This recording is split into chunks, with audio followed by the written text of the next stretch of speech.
is Dawe-Baillie. I work at 7 Shifts. I've been here for about 3 years, just over. And I started as an intern product designer, and I've slowly found my way to be a senior design technologist. 7 Shifts is all about restaurant scheduling, and it started as restaurant scheduling.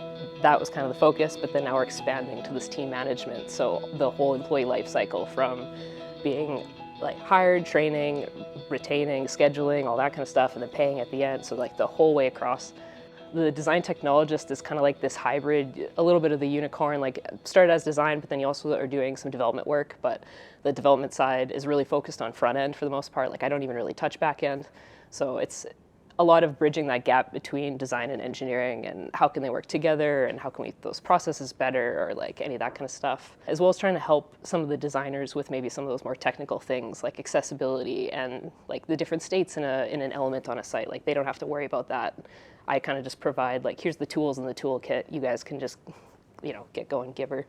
Typical workday would be UI and UX research, so some user experience and user interface research, anything about that related to the elements on the page. So like the buttons, the text fields, all those little things, rather than the actual product. So nowadays, I don't really focus on, this is a website for restaurant scheduling. It's just the bits on there and how they work together and how is it using them and things like that.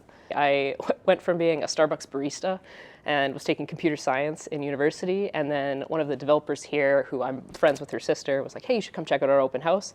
Showed up at the open house, got an internship, and then it just kind of kept going, the train kept going. So from a computer science degree right into this, basically. I had a really strong interest in art and hands-on art, just as like a personal interest, but then I was also kind of techie, and so I went into computer science thinking, okay, that might be a good career choice, like I'll get into that.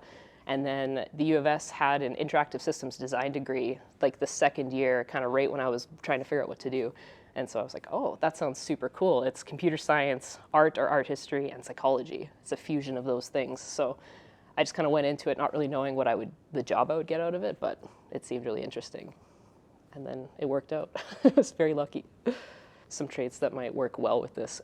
People who like problem solving, people who like a challenge. The design tech role is very creative as well, although it's very technical, but it still scratches that creative itch that I have. Like I never thought I could do a creative job really. Like I didn't feel like I was that confident in art to go that way, but I liked it. And so this was a really good way to be able to still be a little creative and do some design work, but it's very technical still. And how does this work? How's it going to function? But you can still brainstorm. There's a lot of different ways there. I love that every day is something new and I never get bored. And even if I'm doing the same task, it's not the same task. There's something new about it, or some new challenge that we haven't done before, or a spin on it that somehow you're like, oh, you have to think about this again. So that's been really nice compared to, at least when I was a kid, and an office job sounded kind of boring and mundane, and then this, it's like, it's not that at all. And also everybody here is amazing to work with, and collaborating and all of that's just super fun. Computers are everywhere, and they're not going to go away anytime soon, so I still think that there's an option there, and